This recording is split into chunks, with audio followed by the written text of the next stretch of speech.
My name is Rocio, and I'm a recovering phone addict.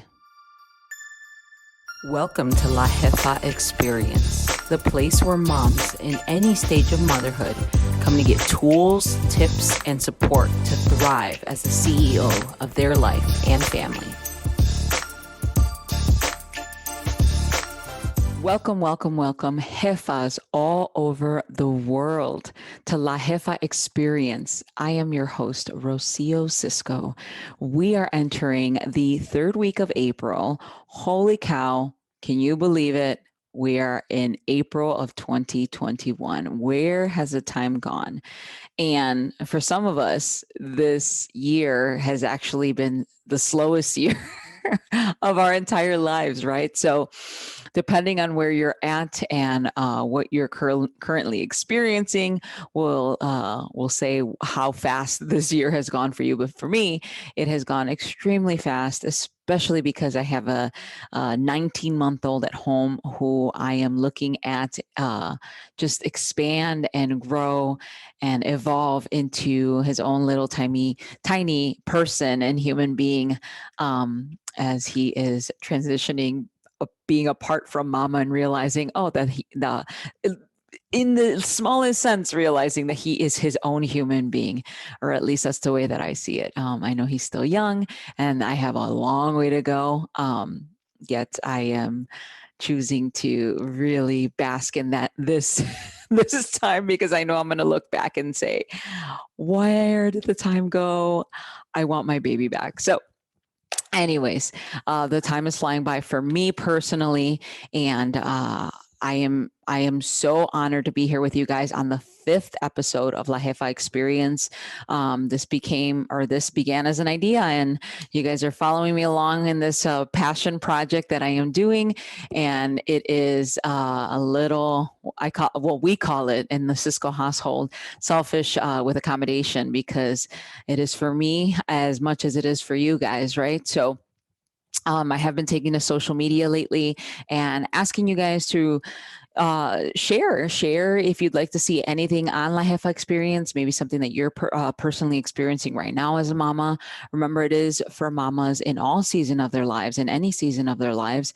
So doesn't matter if you have 1, 2, 3, 10, or 19 months to 19 years. The principles, mamas, are the same. The principles are similar. The tactics, the tools, the advice is all very similar. It's just validating for yourself. Again, I am encouraging you and empowering you to take what has worked for me, or what I've seen and work for my clients, and apply it to your own life and validate your own experience, because it's not a one size fits all.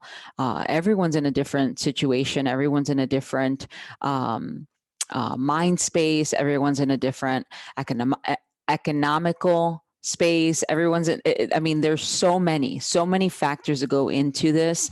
And again, with anything that is out there in the world on social media, knowledge, information, wisdom, go validate it for yourself and find what works for you. That is the biggest piece of advice that I can give you, being a student of this life, to validate your own experiences. Okay. So with that being said, a couple of things that I do want to bring up that are going on are, one of the biggest days for mamas is coming up in a couple of weeks here, and that's Mother's Day. So I am going to be hosting a Mama's Day yoga event on Sunday, May 9th. So details coming soon for that. Watch out for my Instagram and Facebook profiles. I will be posting stuff on there.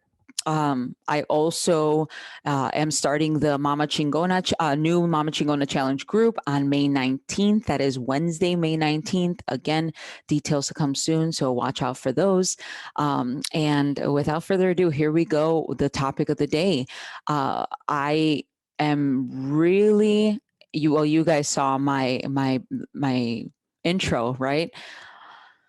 It's true, ladies, I am a recovering phone addict, and I am the kind of person who, when it comes to teaching and coaching, and actually even just putting anything out there.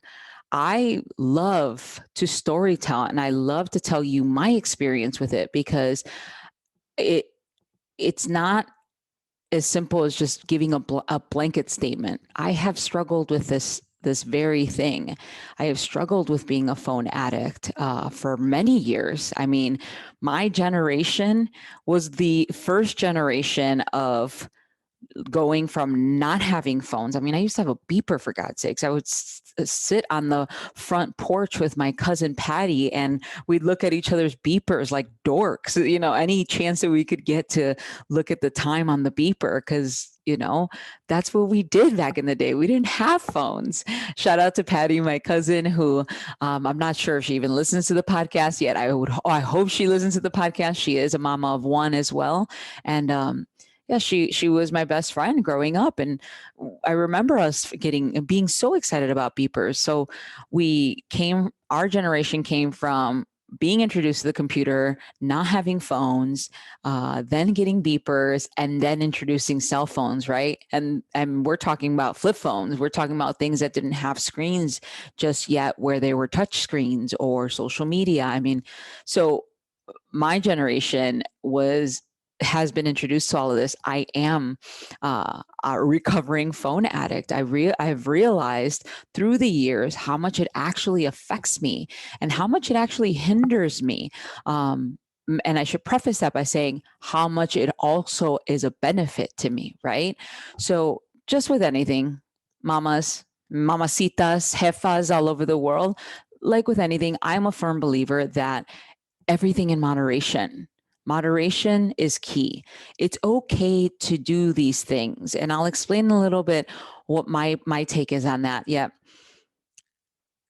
Too much of something is never good. And I'm going to say that, acknowledging the fact that I just used the word never. Okay. So who is this episode for?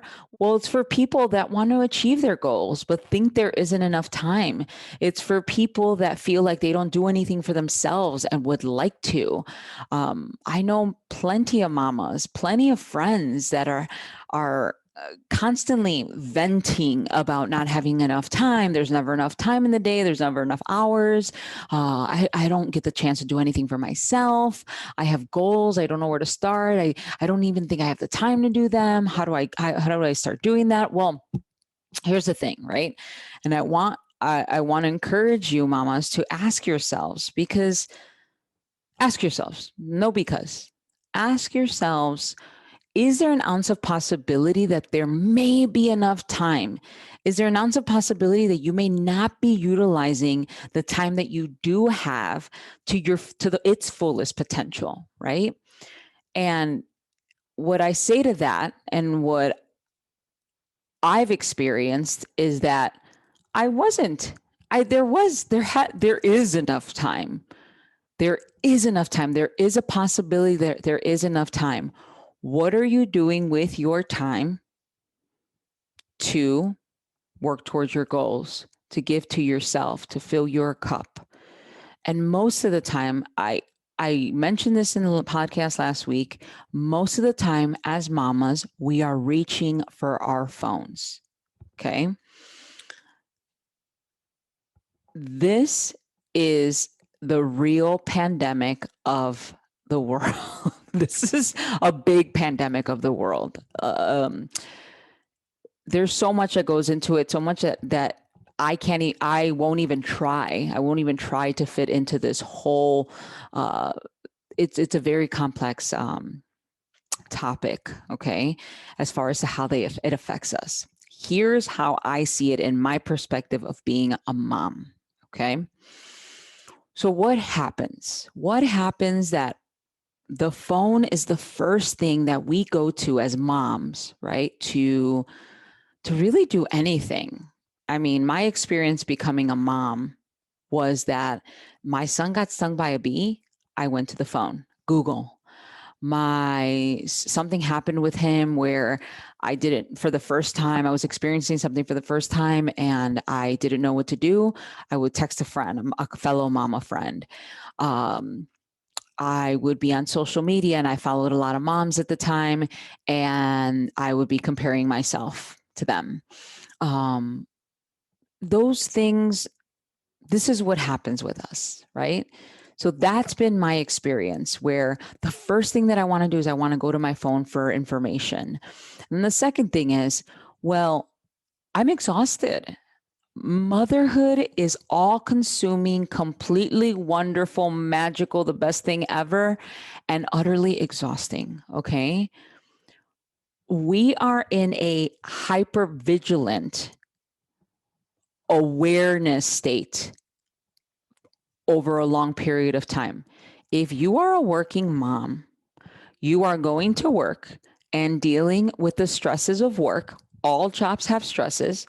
And then you're coming home and you are tending and nurturing to your child or your children, right? Which takes a lot of focus, attention, alertness, and awareness. Okay. If you're a stay-at-home mom, you're expanding that alertness, that awareness, that hypervigilance throughout the day. Yet also too, depending on how young your children are, younger children who do not know how to do things for themselves for the most part, who do not know how to be alert and be aware themselves at that age, I am in a constant state of awareness. Okay. If this boy is quiet for 2 minutes, I'm wondering where he's at, what he's doing, what's he putting in his mouth, what's he climbing? Is he going to hurt himself? So I'm, if I don't see him or hear from him in like over like 50 seconds, 60 seconds, I'm already looking for him. And my fight or flight response has activated. I'm like, where is he? Where is he? And then I see him, calm down. Right. So for those of you that are like, what is hypervigilance? Well, again, a state of increased alertness and awareness. And for us parents that are in this state of awareness and fight or flight, right? You're a nurturer, you're a lioness. You are in protection mode for your kids, even if they're 19. That has been my experience. My mom is still worried about me as a 35-year-old. I'm learning, and I hear from older moms and more experienced moms that doesn't go away necessarily. Okay. So when we are constantly worried about our kids, you are expensing and you are using up a lot of energy. It can be extremely exhausting. Between the demands of motherhood and life in general, sometimes you just want a minute to stop feeling the intensity, to stop feeling the alertness and the awareness of where are they, what are they doing, are they okay, are they safe, like all the things, right? So you want a little bit of an escape, and that is okay. And lo and behold, the quickest, easiest, cheapest thing to do is to grab your phone, to mindlessly, I call it mindlessly scroll, mindlessly text, mindlessly view, mindlessly read, right? And that is okay to want and need that. We all need it. It doesn't take long before you get, when you pick up the phone, it doesn't take long before you get sucked into the wonderful world of interior design, the wonderful world of these vacations that everybody seems to go on except you, the wonderful world of like funny parenting memes. I have been totally obsessed with parenting memes and things that parents put out there that are just hilarious, because comedy has been my relief the last couple months of just, the pandemic, everything going on outside of my home, and parenting inside of my home. Comedic relief is amazing. So it doesn't take long for that to happen. Social media, the internet, it's all designed to do that. They are all fighting for our attention. They are all fighting to keep us engaged and to keep us on their site as long as possible, because that is how they get us. If you haven't watched The Social Dilemma, do yourself a favor and go watch The Social Dilemma, because it is eye-opening. Okay. It is extremely eye-opening. I don't even know if Netflix still has it out yet. I'm sure you could find it somewhere. It was very informative, and I took great things out of it. And it was also a little like, not a little, it was very eye-opening to me. Some of these things I knew, and some of these things I'm like, oh my God, this is going on. I didn't know this is how it works. So again, I inform myself and I decide what to do with that information.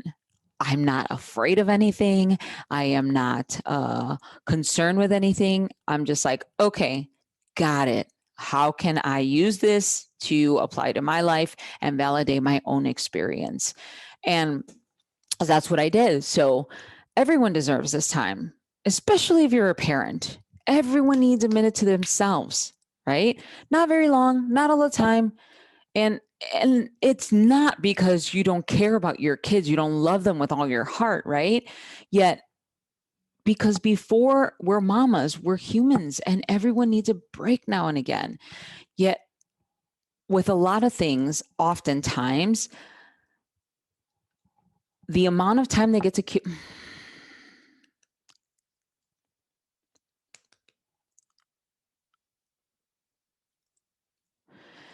yet when done all the time and often, the amount of time that gets accumulated throughout a period of time, when you're getting on your phone, you're scrolling through social media, you're on there for 2 hours, think about it. That's a lot of time that can be spent just going down rabbit holes, when you deserve that break, right? You deserve that time apart. Yet when done all the time, or at least often, that's a lot of accumulated hours on social media and on your phone, when you could be using it towards self-care, taking action on something that you want to work on, filling your own cup in some way. Okay? Because I just talked about how exhausting parenting can be and why it's exhausting. You're in an alertness state for over a long period of time. That's draining. It's very draining, right? Which is why it's so important. It's so important to process, recharge, and get refreshed. Self-care, self-nurturing, self-parenting, right? We're not robots. We're not robots. We have limits, and we must recharge, refresh, and process the things that are going on. Okay. And that is why I want to give you these tools, tips, and tricks that you can use to start breaking your cell phone addiction once and for all, mama. Look, if you want to be a Jefa, a CEO of your life and family, be successful and be happy, this is a good place to start. Okay. So the solution: it is possible to have and make enough time. It is possible to take care of yourself. It is possible to work towards your goals. Okay. Here's how I suggest that you start. This is a place to start. Set boundaries with your phone. Limit the amount of time you can be on it every day. Every day. Start paying attention to that. Start paying attention to how often you're on it. The best way that you can do this is by setting limits on your phone. Apple, I can speak for Apple products because I have an iPhone. Apple has a feature on the iPhone in the settings where you can go in and you can set a limit to your phone. Okay. Let's just say, if, for instance, 3 hours a day. It's called screen time settings. If you set a limit for 3 hours a day, it's going to give you the option to set the limit to certain apps, set the limit to certain things on your phone. And I mean, you can walk through. I will put a link in the show notes for you guys to follow some instructions on how to set your screen time settings. Yet, it may take some time for you to play around with it, because if you're like me, I went on there, set some time, didn't realize what it was all applying to, and I ate up my time really fast. Okay. So, excuse me. That is the first place to start. Start being aware, set phone boundaries, okay? Limit your use every day. The other thing that you can do is set a phone schedule for yourself. What I mean is commit to not looking at your phone until 7 a.m. and commit to completely shutting off and getting off of your phone at 6 p.m., right? The rest of the time is undivided, focused attention in the mornings. I don't know, maybe you could do a morning routine for yourself, mama. That is a perfect opportunity for you to do that. When you are not reaching for your phone in the morning, it is a great opportunity for you to dedicate some time to yourself, to prime yourself for the day. Okay. At night, when you shut down the phone and put it away, you don't look at it again till the next morning at 7 a.m. Set a schedule for yourself. It's going to be a beautiful thing. If you have a family and the kids are up at that time, undivided, focused attention on the kids. For your husband, right? Like it's presence. You're present in the conversation. You're present in what's going on in front of you and living in the now versus the having FOMO of being on the phone, social media, and all these things about what, well, in comparison to what other people are doing, right? So set a schedule for yourself. The next thing that I would suggest that you do, and has helped me tremendously, has been to keep your phone out of the bedroom. Hands down. It avoids you, it avoids it being the first thing that you pick up in the morning and the first thing, the last thing that you put down at the end of the night. Okay. Simple as that. I used to keep my phone in my room every night. Every single night. What do you think would happen the next day? I would wake up, I would open it up to text messages, to emails, to Facebook and Instagram messages. Sometimes they were fires for me to burn out or to put out. And already I'm in a stressed sense of, in a stressed state, right? I'm beginning my day in a stress state by looking at emails, text messages.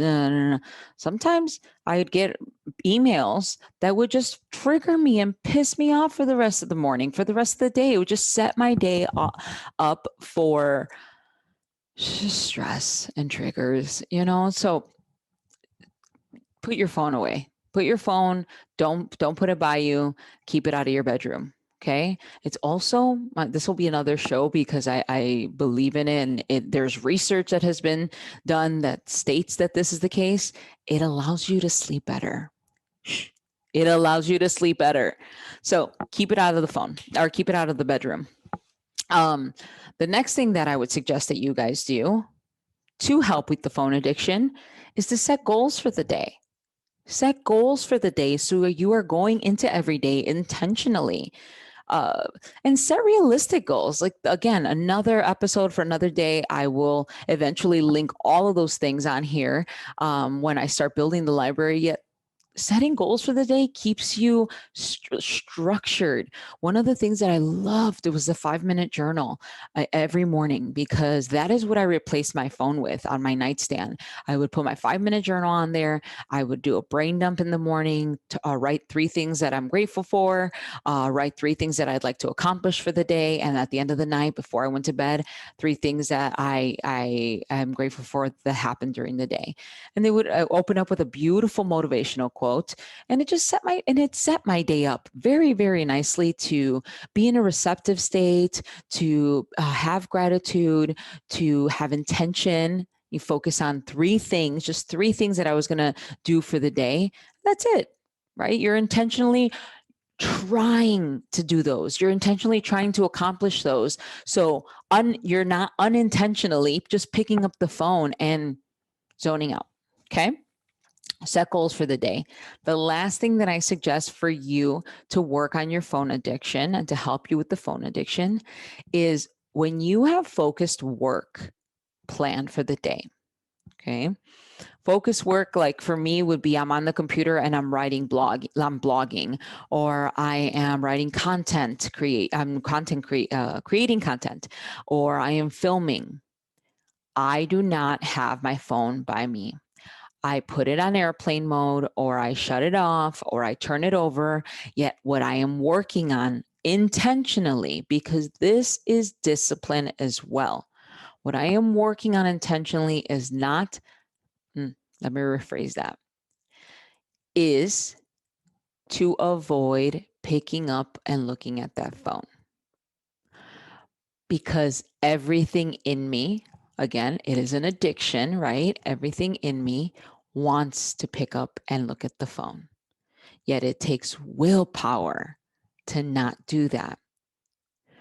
Processes are processes until they become so habitual, they become a lifestyle. Okay. So this is going to be the hardest when you're first starting out and becoming aware of this. As you progress and as you commit to having the willpower and discipline and consistency to incorporate these practices into your life for your phone usage, it will become so second nature to you that it won't be hard anymore. Okay. Just like with anything that you have in life. If you want to lose weight, if you want to get your dream job, if you want to save up a certain amount of money, whatever the case may be, the goal is to end the phone addiction once and for all so that you can be recharged, refreshed, and focused on what matters the most, which is what is in front of you now. Okay. So avoid distraction with the phone when you have focused work planned into your day. Okay. Whew. I understand it is a hard pill to swallow, mamas. I understand we all want to zone out. Yet if you want to be this Jefa, if you want to be the CEO of your life and family and have things that you want to accomplish in this life, start by getting rid of this phone. Start by working on the phone addiction. Okay. Uh, it's also not, let's be real. It's not a good habit to teach our kids, right? To be so zoned out into the phone. And as much as the phone helps us, everything in moderation. It is a beautiful benefit. It allows us to have someone to talk to. It allows us to have someone, the opportunity to have someone to ask questions about being a mom or to connect. We want to connect in motherhood. I know I do. Right. Or to set doctor's appointments, to set appointments for our kids so that they can have play dates, to buy them things that they need, to do all the things, yet everything in moderation, everything in moderation. You don't need any of this stuff. You have it and we're grateful for it. You don't need it because what you need is in front of you. And those are the people that are in your life, the people that we want to be present with, which is our family, because they're what matters the most, not what's on the phone. We didn't have phones. We didn't have phones back in the day, and we came out just fine. Okay. It's the new thing. It's what's there right now. And it's the easiest, quickest way to zone out. Yet you're important. You're important. And when you have things that you want to work towards, this is important to work on as well. Okay. If you enjoyed the episode, please subscribe, follow and share the podcast with another mama that could benefit from the message that we are putting out into the world. I'd also love for you to leave a review and let me know if you would love to hear anything on the Jefa experience. Again, I'll keep taking to social media because I love to talk to you guys and hear what you like and what you want to hear on the podcast. As always, Jefa, you are worthy and have the power to stress less, love more, and be unstoppable. Go get them.